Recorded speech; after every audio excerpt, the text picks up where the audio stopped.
पर्यावरण जागृतिના અનોખા અભિયાન ટ્રી ગણેશાએ આંતરરાષ્ટ્રીય સ્તરે નવો ઇતિહાસ રચ્યો છે। पर्यावरण प्रेमी विरल देसाई द्वारा પાછલા 8 વર્ષથી ઉજવાતો ટ્રી ગણેશા મહોત્સવ એશિયા બુક ઓફ રેકોર્ડમાં સ્થાન પામ્યો છે।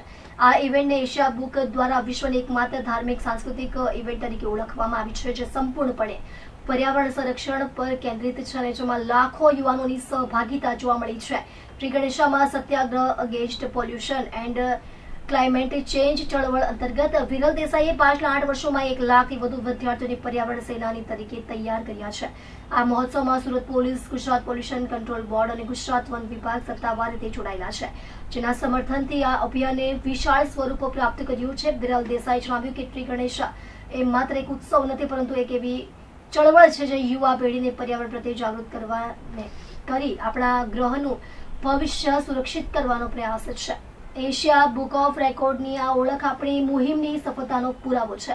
ઉલ્લેખનીય છે કે ટ્રી ગણેશામાં દર વર્ષે પર્યાવરણ કેન્દ્રિત વિવિધ થીમ પર સ્ટડી ટૂર્સ યોજવામાં આવે છે, જે અંતર્ગત બાયોડાયવર્સિટી, ઇકોસિસ્ટમ રિસ્ટોરેશન તેમજ અર્બન ફોરેસ્ટ જેવી વિવિધ થીમ્સ રાખવામાં આવે છે। આ અભિયાનની આંતરરાષ્ટ્રીય ઓળખથી સુરતનું નામ વૈશ્વિક સ્તરે ગુંજી ઉઠ્યું છે।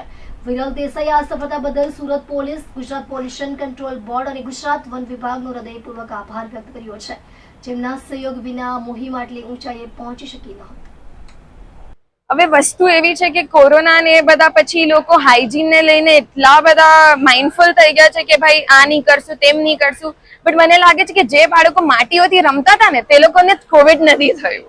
અને એ જ વસ્તુ છે કે આપણે લાઈક જે પેરેન્ટ્સ છે તે લોકોને જેટલી અવેરનેસ આવશે કે આ જે પ્રકૃતિ છે તેની નજીક રહેવાથી જ રોગો નથી થવાના, તો જ એ લોકોના બાળકોને પણ એ માટીથી પાછું જોડાવાનું પ્રણ લેશે। એટલે ખાસ કરીને એશિયા બુક ઓફ રેકોર્ડમાં જે અમારો સંકલ્પ જે 2018 થી અમે જે ટ્રી ગણેશાની સ્થાપના કરી હતી, એ સ્થાપના ખાલી ને ખાલી માત્ર લાઈક બાળકોમાં આપણે જાગૃતતા ફેલાય અને પર્યાવરણની વાતો થાય, અને ખાસ કરીને એની આજુબાજુ ક્લાઇમેટ ચેન્જ અને કઈ હિસાબે જે પ્રોબ્લેમ્સ થાય છે, એનર્જી ના કેવી રીતના આપણે વધારે વાપરીએ છીએ, કઈ પ્રકારના પ્રદૂષણ છે કે જેમાં લાઇટ છે કે ઇવન નોઇઝ પોલ્યુશન છે કે જે લોકોને ખબર નથી, માહિતગાર નથી, એવી પ્રકારની આખા સંવાદ સાથે એ 2018 થી સ્ટાર્ટ કર્યું હતું અને દર વખતે જુદી જુદી થીમમાં આપણે સેલિબ્રેટ કરતા હતા। 8 વર્ષ થયા।